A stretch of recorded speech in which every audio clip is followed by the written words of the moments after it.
باللہ من الشیطان اللعین الرجیم بسم اللہ الرحمن الرحیم الحمد للہ رب العالمین الصلاة والسلام علی سیدنا و نبینا و حبیب قلوبنا و طبیب نفوسنا و شفیع ذنوبنا ابو القاسم محمد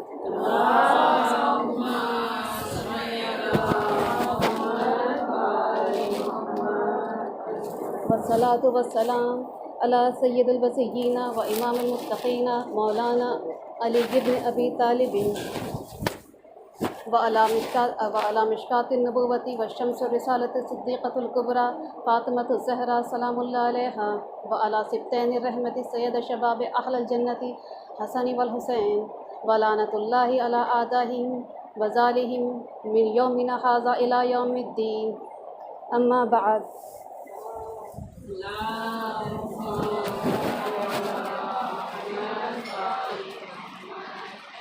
فقد قال اللہ فی کتاب المبین کل نفس ذائقۃ الموت وانما توفون اجورکم یوم القیامہ فمن زحزح عن النار وادخل الجنۃ فقد فاز وما حیاۃ الدنیا الا متاع الغرور۔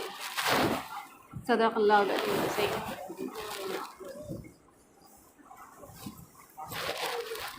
آپ سب لوگ اس جملے سے بخوبی واقف ہیں، آلموسٹ سبھی کو یہ جملہ رٹا ہوا ہے، کل نفس ذائقۃ الموت۔ اگر آج تھوڑا سا اس پوری آیت پہ غور کریں اور اس کا اصل مطلب کیا ہے اس کو سمجھنے کی کوشش کریں گے، کیونکہ یہ مجلس ایک ایصال ثواب کے لیے ہے۔ مرحوم کے ابھی 40واں بھی نہیں ہوا ہے، اور یہ 40 جو ایام ہوتے ہیں بہت اہم ہوتے ہیں بعد میں تدفین۔ تو کل نفس ذائقۃ الموت، ذائقہ۔ اس دنیا میں ہم طرح طرح کے ذائقے جانتے ہیں، کھانے اور مشروب کے ذائقے تو سبھی جانتے ہیں، مگر ہر چیز کا ایک اپنا مزہ ہوتا ہے۔ جیسے آپ کبھی کھیل کود بھی کرتے تو اس کا بھی اپنا ایک مزہ ہوتا ہے، بچپن میں آپ نے خوب مزے لیے ہوں گے، اور اگر آپ کوئی چیز میں مصروف ہو جاتے ہیں جیسے ٹی وی موویز دیکھتے ہیں، اس میں بھی ایک مزہ آتا ہے، ایک لطف آتا ہے، لوگ اپنے ٹائم اس میں لگاتے ہیں، آتے ہیں۔ اسی طریقے سے زندگی کا بھی اپنا ایک مزہ ہے، خوشی کا بھی ایک مزہ ہے، غم کا بھی ایک مزہ ہے، اسی طریقے سے موت بھی اپنا ایک مزہ رکھتی ہے۔ اللہ تعالیٰ اس آیت میں اصل میں تنزیہ ایک بات کہہ رہا ہے کہ تم نے اس دنیا میں طرح طرح کے مزے چکھے ہیں، آپ نے اپنی فرصت میں ایک دن موت کا بھی مزہ چکھنا۔ اب یہ مزہ کیسا ہوتا ہے موت کا؟ اب یہ ہم سب بھی واقف ہیں اس بات سے عموماً کہ جتنا مومن شخص ہوگا، یعنی مومن ہوگی جسے قرآن مومن کہتا ہے، یہ نہیں کہ ہم آپ دوسرے کو کہہ رہے ہیں یا خود کو کہہ لیا، قرآن جسے مومن کہتا ہے اس مومن کی بات ہو رہی ہے۔ تو اگر ایسے مومن کی جب موت آتی ہے تو ہم کہتے ہیں بہت آسانی سے آ جاتی ہے کہ پتہ بھی نہیں چلتا اسے۔ مگر اس کے برخلاف جو دوسرے لوگ ہوتے ہیں جو کافی گنہگار ہوتے ہیں، ظالموں میں شمار ہوتے ہیں، ان کی موت بڑی تکلیف دہ ہوتی ہے، مگر ہم لوگ یہ دیکھ نہیں پاتے ہیں۔ مرحوم اکثر کر یہ دیکھا ہوگا، انسان جو ہے ایک طویل مدت تک بیمار رہتا ہے، تکلیف میں ہوتا ہے بے شک، مگر ہم جب اس کی موت آتی ہے تو ہم اکثر کر یہ کہتے ہیں کہ پتہ بھی نہیں چلا، ایک سانس آئی موت کب قبض ہو گئی، پتہ بھی نہیں چلا۔ جو ارد گرد موجود ہوتے ہیں ان کو پتہ نہیں چلتا کہ کیا ہوا ہے، مگر وہ جو بیچارہ مردہ، وہ جس کا تکلیف سے اس موت کے مرحلے سے جو گزرا ہے، اسی کو پتہ ہوتا ہے کہ وہ کس مرحلے سے گزرا ہے۔ ہماری باطنی آنکھ اگر کھل جائے، ہمارے جو باطنی کان اگر کھل جائیں تو اس کی تکلیف کو سن سکتے ہیں، اس کی تکلیف کو ہم دیکھ سکتے ہیں۔ ہمیں نہیں پتہ چل رہا کس تکلیف سے موت ہے۔ اب اس تکلیف کا تھوڑا سا اندازہ ہم کرتے ہوئے چلیں گے کہ کیا ہے یہ تکلیف اور کیا ہے موت کا مزہ۔ بیسیکلی ابھی آپ دیکھتے ہیں قبر کیا ہے۔ چند دنوں کا لاک ڈاؤن ہوا ہے، انسان اس لاک ڈاؤن کی تکلیف کو برداشت نہیں کر پا رہا ہے، تنہائی کو برداشت نہیں کر پا رہا، جبکہ الحمدللہ ہم لوگ اس طرح سے جیسے ایک چھوٹا سا مجمع موجود ہے، آپس میں ابھی بھی لوگ کچھ مل رہے ہیں، بات چیت ہو رہی ہے، ٹیلی فون پہ بھی بات چیت ہو رہی ہے۔ قبر کی تنہائی کا اندازہ ہے، اسے کیسے برداشت کیا جائے گا؟ قبر کیا ہے؟ قبر صرف تنہائی ہے، اندھیرا ہے، کیڑے مکوڑوں کا عذاب ہے، جہنم کی آگ کا عذاب ہے۔ اس میں ہم کیسے جائیں؟ ہم یہاں کسی سفر کے لیے نکلتے ہیں، سپوز آپ زیارتوں کے لیے بھی جاتے ہیں، تو جس موسم میں بھی آپ جاتے ہیں، جس جگہ کا جہاں جیسا موسم ہوتا ہے ہم اس جگہ کے حساب سے اس کی تیاری کرتے ہیں، اپنے سوٹ کیس پریپیئر کرتے ہیں کہ ہاں ہمیں وہاں جا کے کسی چیز کی تکلیف نہ ہو، ہمیں جس کی ضرورت پڑے گی ہمارے پاس وہ سامان موجود ہونا چاہیے، کیونکہ ہماری وہاں مدد کرنے والا کوئی نہیں ہوگا۔ اور زیادہ تر ہم کوشش کرتے ہیں کوئی نہ کوئی لوکل کانٹیکٹ ہمیں وہاں پہ موجود ہو کہ ہمیں کوئی ضرورت پڑے تو ہماری مدد کر سکے۔ یہ زندگی پورا ایک سفر ہے، موت ایک سفر ہے، الٹیمیٹ جو ہمارا ڈیسٹینیشن ہے، الٹیمیٹ جو مقام ہمیں جہاں جانا ہے، کیا ہم نے اس سفر کی تیاری کی ہے؟ وہاں ہمیں کیا ضرورت پڑنے والی ہے؟ اس چیز کو ہم اکثر کر اگنور کر دیتے ہیں کہ وہاں ہمیں کیا ضرورت کرنے والی ہے۔ اور چلیے تمام اہل بیت شیعہ تو اس چیز پہ متفق ہیں، یقین رکھتے ہیں کہ جنت کی تو گارنٹی ہے، گھوم پھر کے جائیں گے چلے جائیں گے، مگر ابھی اس تکلیف کا اندازہ نہیں کر رہے ہیں جس تکلیف سے گزرنا پڑے گا۔ جو گھوم پھر کے جانا ہے نا، یہ بھی اتنا آسان نہیں ہے، وہ جو تکلیف سے گزرنا پڑے گا اس تکلیف کا اندازہ نہیں کرے۔ کہتے ہیں قبر کا حال مردہ جانتا ہے، مگر آپ بھی جان سکتے ہیں، ایسا نہیں ہے کہ صرف مردہ جانتا ہے۔ حضرت سلمان فارسی کو آپ رسول اللہ صلی اللہ علیہ وسلم نے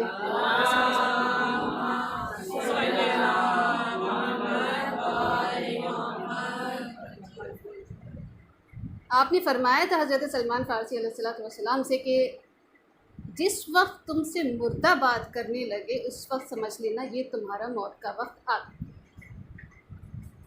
تو حضرت سلمان فارسی کا معمور تھا، جیسے ہم لوگ بھی جاتے ہیں قبرستان تو سب سے پہلے جاتے سلام کرتے ہیں، السلام علیکم اہل قبور، وہ بھی کیا کرتے تھے، اکثر کر جایا کرتے تھے، تقریباً ڈیلی جانا یہ ہوتا تھا ان کا۔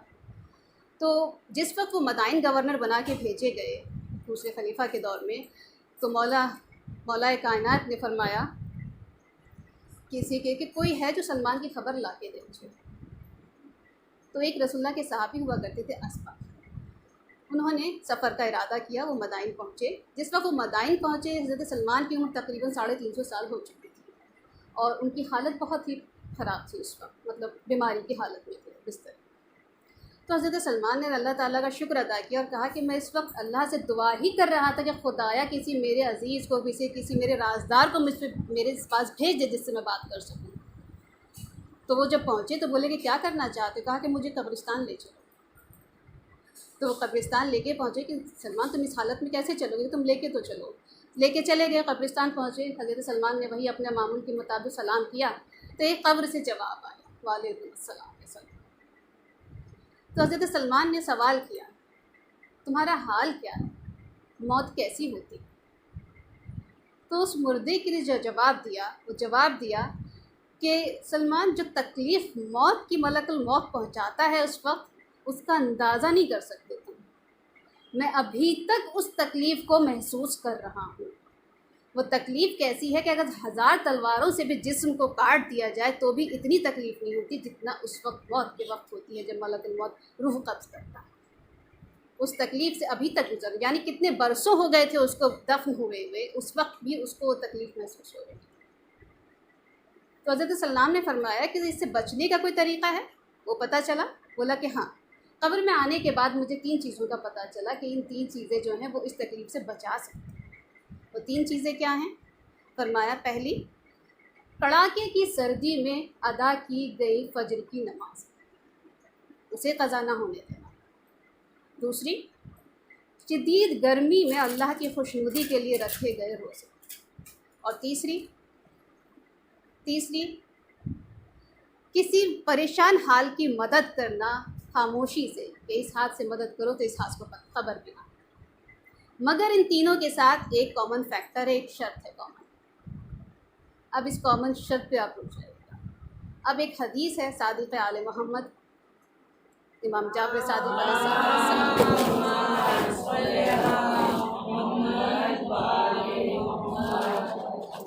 کسی نے امام سے سوال کیا کہ امام قبر میں مردے کا حال کیا ہوتا ہے، کیسے ہوتا ہے؟ تو آپ نے فرمایا کہ جس وقت مردہ قبر میں اتار دیا جاتا ہے تو فوراً ہی اس کے ارد گرد، جیسے ہی لوگ بند کر کے مٹی ڈال کے چلے جاتے ہیں، اس کے ارد گرد تمام عذاب اس کو محسوس شروع ہو جاتے ہیں آنا۔ کہیں سے آگ آ رہی، کہیں سے سانپ بچھو نکل کر آ رہے ہیں، گھپ گھپ اندھیرا ہوتا ہے، ایک تنہائی ہوتی ہے جس کو وہ برداشت نہیں کر پاتا، چیخیں مارتا ہے، دعا کرتا ہے پروردگار سے کہ میری اس مصیبت کو آسان کر۔ اور جیسے ہی وہ دعا کرتا ہے تو ویسے ہی اچانک سے 6 نور نمایاں ہوتے ہیں، وہ اس کے ارد گرد آ کے جمع ہو جاتے ہیں. ایک دائیں آ جاتا ہے، ایک بائیں آ جاتا ہے، ایک سرہانے آ جاتا ہے، ایک قحطی آ جاتا ہے، ایک سینے پہ آتا ہے اور ایک قبر کی چھت پہ رہتا ہے. جب یہ 6 نور جمع ہو جاتے ہیں تو یہ صرف جمع نہیں ہو جاتے ہیں، ویسے ہی عذاب دور ہونے لگتا ہے. ان کے آتے ہی عذاب دور ہونے لگتا ہے. پھر یہ آپس میں سرگوشی کرتے ہیں، باتیں کرتے ہیں، ایک دوسرے سے پوچھتے ہیں تم کون ہو؟ تو ایک بولے گا کہ میں اس کی ادا کی ہوئی نمازیں ہوں، آج میں اس کی مدد کے لیے آیا ہوں. دوسرا نور بولے گا میں اس کے رکھے ہوئے روزے ہوں. تیسرا بولے گا میں اس کی دی ہوئی زکوٰۃ ہوں. چوتھا بولے گا میں حقوق العباد ہوں، اس کا جو اس نے صلہ رحمی کری ہے، والدین کی خدمت کری ہے. اس طریقے سے وہ 6 نور ہوتے ہیں. اب یہ پانچوں نور اس چھٹے نور سے پوچھتے ہیں، جو چھٹا نور چھت پہ ہوتا ہے، کہ تم کون ہو؟ تم سب سے زیادہ روشن ہو، تو تم کون؟ وہ نور کہتا ہے کہ میں تم سب کا سردار ہوں. اگر میں نہ آتا تو تم میں سے بھی کوئی نہیں آ سکتا تھا. میں کیا ہوں؟ میں ولایت علی ہوں، میں محبت اہل بیت ہوں.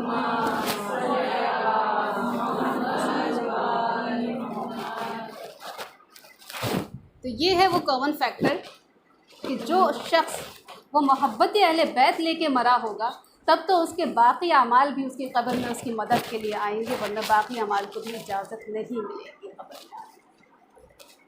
یہ ایک کامن فیکٹر تھا جو بولا گیا کہ ان 3 اعمال کے لیے بھی ان کی قبولیت کی شرط ہے ولایت علی. اور اسی طریقے سے شرط ہے معرفت امام. حدیث سب واقف ہیں کہ جو بنا معرفت امام کے مر جائے گویا وہ جاہلیت کی طور مر گیا. تو معرفت امام ہونا بہت ضروری ہے. اس لیے دعائے معرفت امام کبھی ترک نہ کیجیے. فرض امام کی دعا کرتے ہیں تو معرفت امام کی بھی ساتھ میں دعا کیا کیجیے. ایک صلوات پڑھ دیجیے.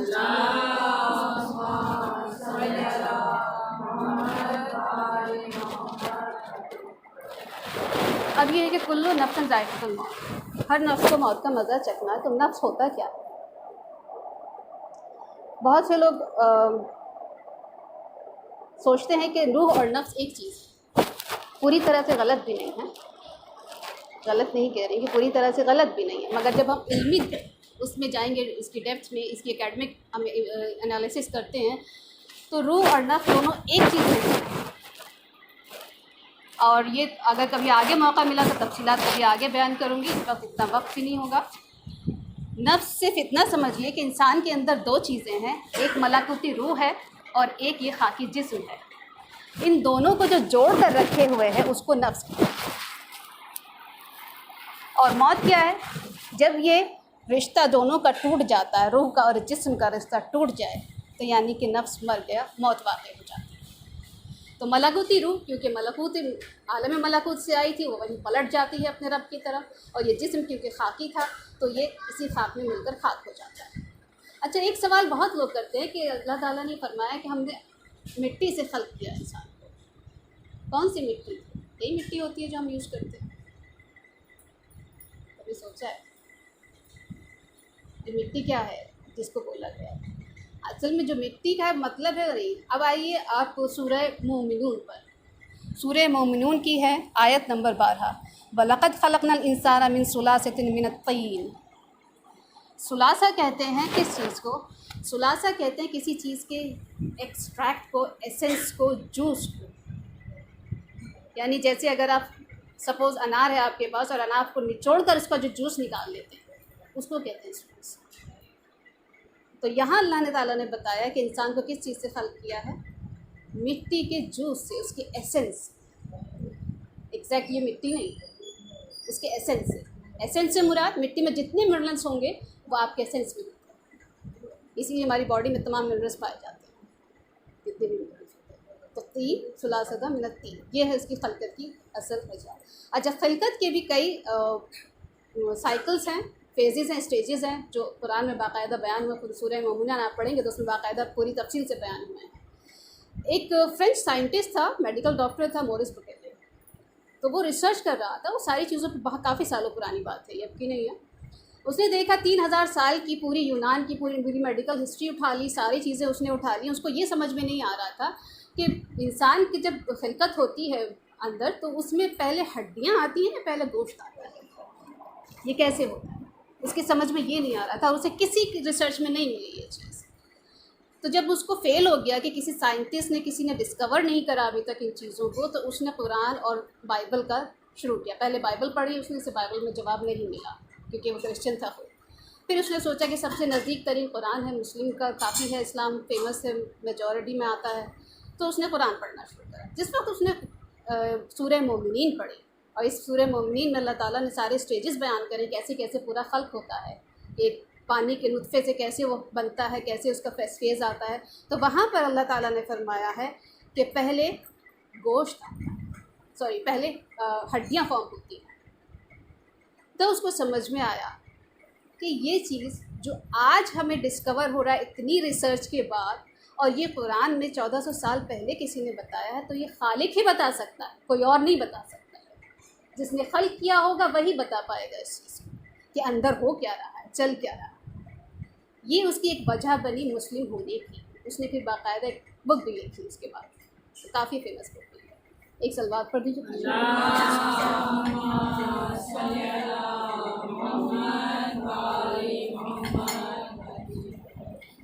ایک بہت فیمس جملہ کر دیا گیا ہے ویسٹرن ایجوکیشن کے مطابق، A man is a social animal. انسان جانور نہیں، اینیمل نہیں، نہ وہ سوشل اینیمل ہے نہ وہ اینیمل ہے. وہ اینیمل سے بڑھ کر کوئی چیز ہے. اس کا لیکن اتنا زیادہ فیمس کر دیا ہے کہ مسلمس کی بات زبانوں پہ بھی اکثر کر یہ جملہ چڑھ چکا ہے، سوشل اینیمل. اس سے اٹھیے اوپر. انسان کوئی اینیمل نہیں ہے. انسان کی خلقت ہوتی ہے کہاں سے شروع ہوتی ہے؟ پہلے جو اس کی نشو و نما ہوتی ہے وہ نباتات کی طرح ہوتی ہے، جیسے پیڑ پودے گرو کرتے ہیں. پھر اس کے بعد اس کو ایک حیوانی کی شکل دینے شروع ہوتی ہے، تو وہ ایک اینیمل سٹیج ہوتی ہے. مگر پھر اللہ تعالیٰ اسی سورہ مومنین میں فرماتا ہے کہ ہم اس کے بعد ایک نئی تخلیق شروع کرتے ہیں. آلریڈی جو تخلیق ہو چکا ہے اس میں پھر ایک اور نئی خلقت شروع کرتا ہے. وہ کیا ہوتی ہے؟ جب اس میں روح ڈالی جاتی ہے. روح ڈالی جاتی ہے. اگر آپ کو سامری کا واقعہ یاد ہو تو ایک بچھڑے میں جان اس نے بھی ڈال دی تھی، مگر وہ روح نہیں ڈال سکتا. تو انسان یہاں تک تو پہنچ سکتا ہے، مگر وہ بھی کیا کیسے تھا؟ اس نے اپنی کسی کرامات سے نہیں کرا تھا، اپنے کسی علم سے نہیں کرا تھا. اس نے صرف حضرت جبریل کے قدموں کی خاک سے اس نے یہ کر دیا تھا. ارے تو جن کے غلام کے قدموں کی خاک کا یہ اثر ہو تو ان کے مالکوں کی قدموں کی خاک میں کیا تاثیر ہوگی؟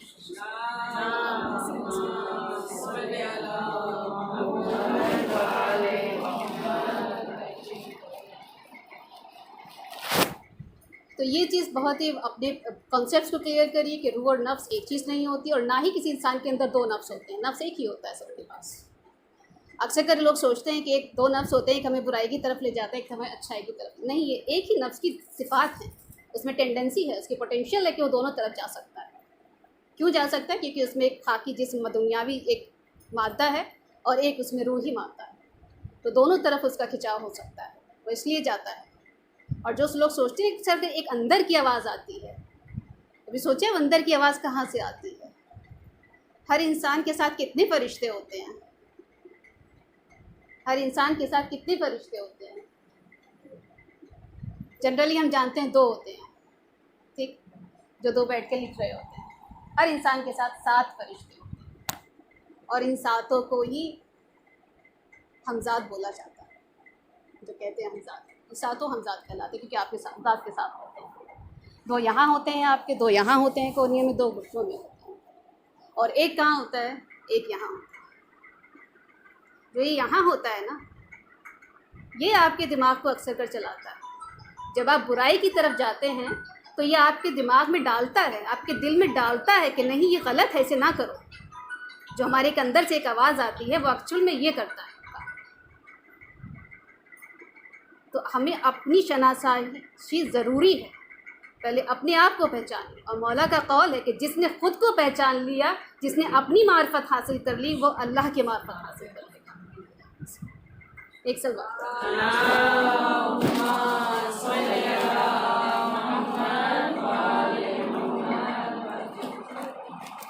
ایک عام مسئلہ پیش آتا ہے ہمارے پاس، جس کی بھی مرحومین کی انتقال ہو جاتا ہے، تو وہ اکثر کر ایک عام مسئلہ ہوتا ہے کہ قضائے عمری ادا کرنی ہوتی ہے. کے واجبات ادا کرنے ہوتے ہیں. تو قضائے عمری میں اکثر کر لوگ آلس بھی کر جاتے ہیں، کیونکہ کافی کچھ لوگوں کی بہت ہو جاتی ہیں. تو ہمارے مجتہدین نے کافی آسان ہمارے لیے کروا دیے ہیں بہت سے کام. تو قضائے عمری کا میں شارٹ کٹ آج آپ کو بتا رہی ہوں. قضائے عمری کا شارٹ کٹ کیا ہوتا ہے کہ جو میجورٹی مجتہدین نے بتایا ہے کہ یہ کہ آپ اس طرح سے ادا کر سکتے ہیں قضائے عمری کے تمام مستحبات کو چھوڑ دیجیے.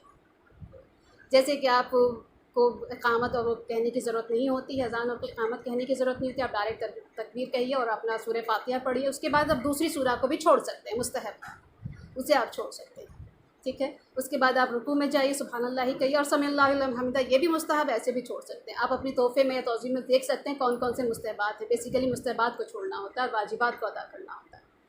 تو اس طریقے سے آپ اپنی کر سکتے ہیں.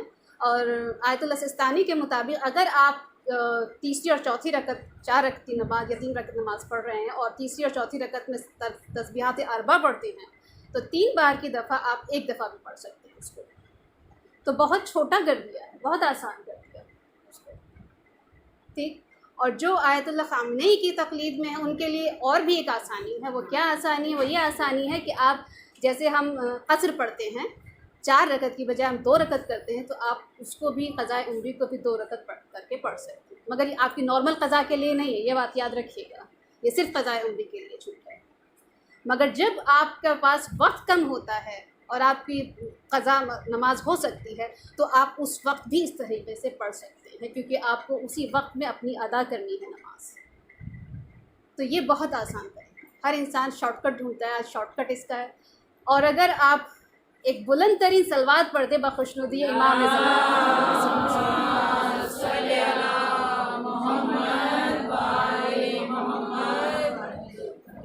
اب یہ میرا ایک ذاتی تجربے سے بتا رہی ہوں. ہر چیز کتابوں میں نہیں ملتی، کچھ انسان اپنی بھی ریسرچ انالیسس کرتا ہے. اللہ تعالیٰ ہر کسی کو علم و معرفت عطا کرتا ہے. تو ایک ذاتی تجربے سے بتا رہی ہوں کہ اس سے بھی ایک آسان شارٹ کٹ ہے.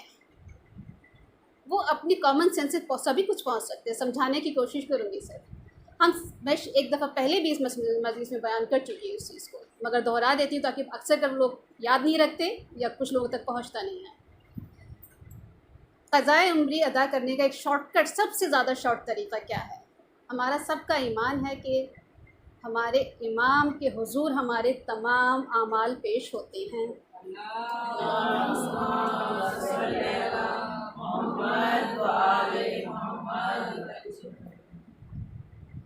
ہمارے امام صاحب امر ہیں. ٹھیک ہے.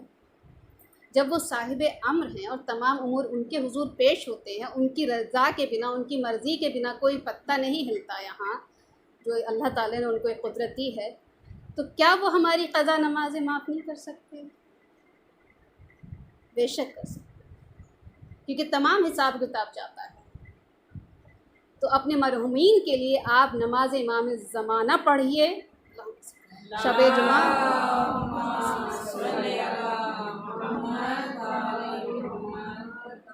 جب وہ قبر میں شفاعت کر سکتے ہیں تو وہ آپ کی ایسے بھی شفاعت کر سکتے ہیں.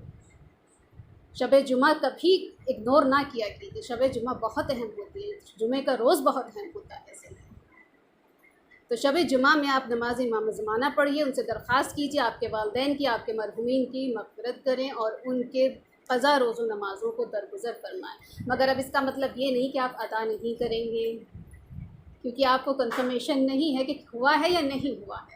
اب یہ تو ان کی مرضی پر ہے. کر وہ سب کچھ سکتے ہیں، آپ ان سے کروا سکتے ہیں، آپ ان سے منوا سکتے ہیں، یا آپ پر ہے. بہت سے لوگوں کو کنفرمیشن بھی مل جاتا ہے.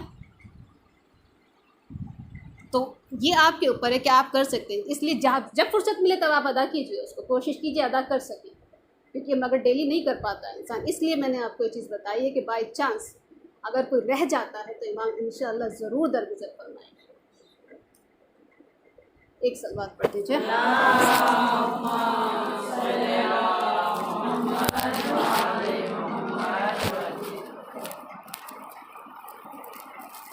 تو یہ ہمارے اس لیے بولا گیا ہے کہ امام کی معرفت کتنی ضروری ہے.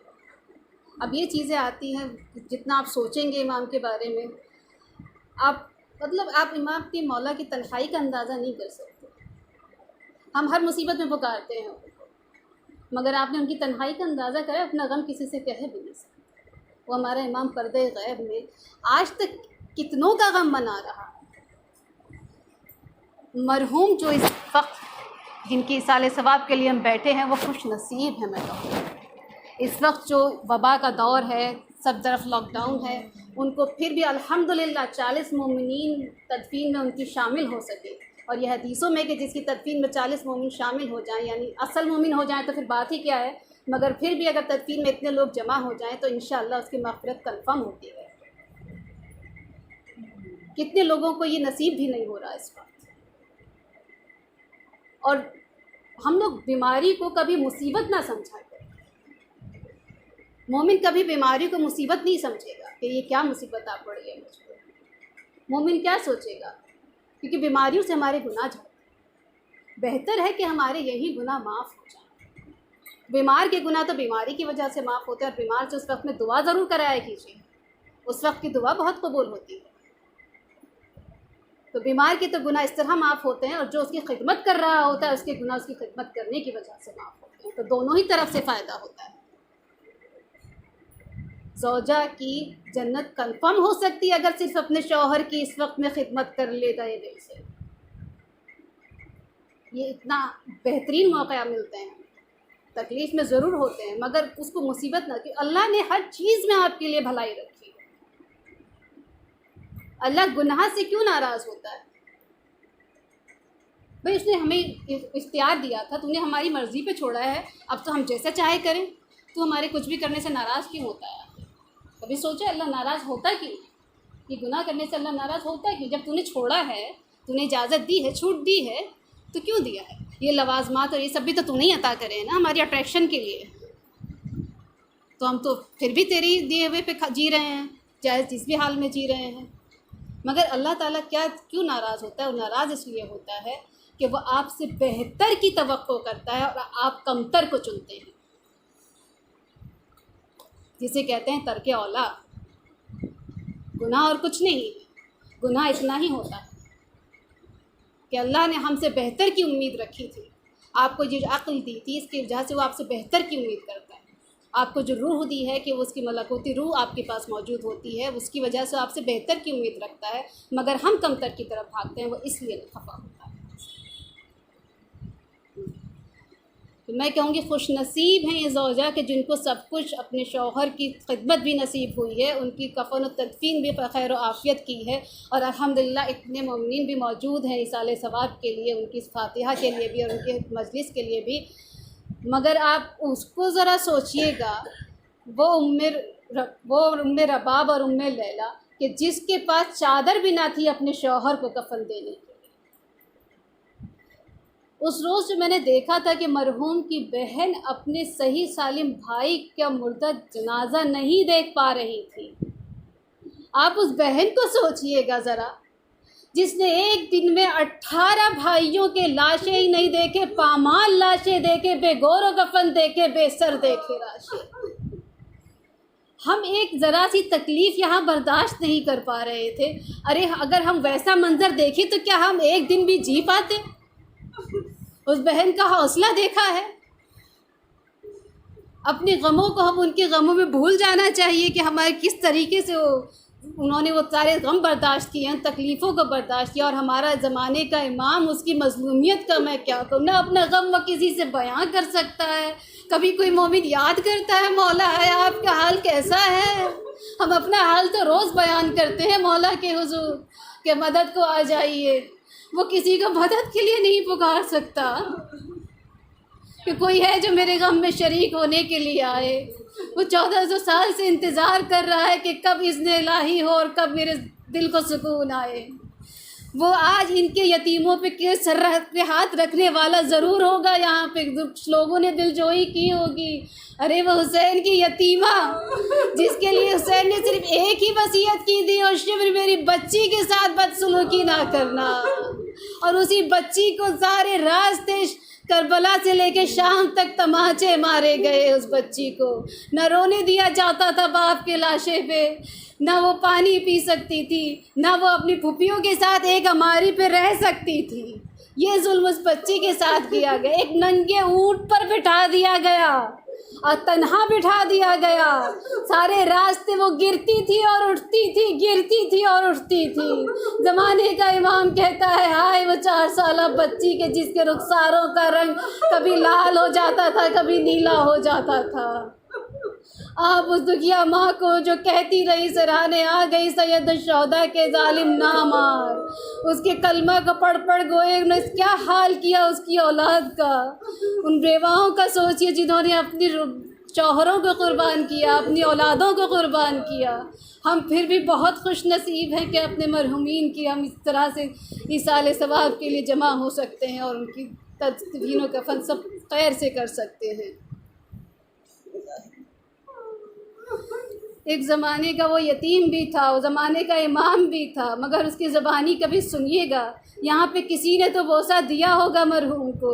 وہ کہتے ہیں سید سجاد میرے بابا کے جسم پہ ایک انگوٹھی بھر کی جگہ نہ تھی کہ میں بوسہ بھی دے سکتا، کفن تو دینا دور تھا کہ اتنی بھی جگہ باقی نہیں تھی، تیروں سے اس قدر چھلنی تھا مولا کا جیسے۔ لعنت اللہ علیہم اجمعین۔ الہی اپنی بارگاہ میں اس حقیقت عبادت کو قبول فرما اور اس تمام عبادت کا اجر و ثواب مرحوم سید حسن عسکری ابن منازل حسن عسکری کی روح کو صالح ثواب فرما، مرحوم کی مغفرت فرما، ہماری مجلس کی توفیقات میں اضافہ کر۔ یا رب العزت تجھے سید الشہداء کا واسطہ، تجھے اسیران کربلا کا واسطہ معبود، ہمیں اس وبا سے نجات دے، جو راستے تو نے بند کر دیے ہیں الہی، جو تو نے زائرین حسین کے راستے بند کر دیے انہیں کھول دے 40 سے پہلے خدایا، تو نے بند کریں تو کھول سکتا ہے الہی۔ خدایا تجھے اسیران کربلا کا واسطہ ہے، تو ہمیں ہماری خواہشات کی اسیری سے نجات دے خدایا۔ الہی بارگاہ الہی میں تیرے لیے بے حق زہرا و ثانیہ زہرا خدایا، مرحوم کی تمام مغفرت فرما، مرحوم کی تمام قضا روز و نمازوں کو درگزر فرما، قطاعت و دیوات کو ادا فرما خدایا، جنت میں اعلیٰ مقام عطا فرما الہی۔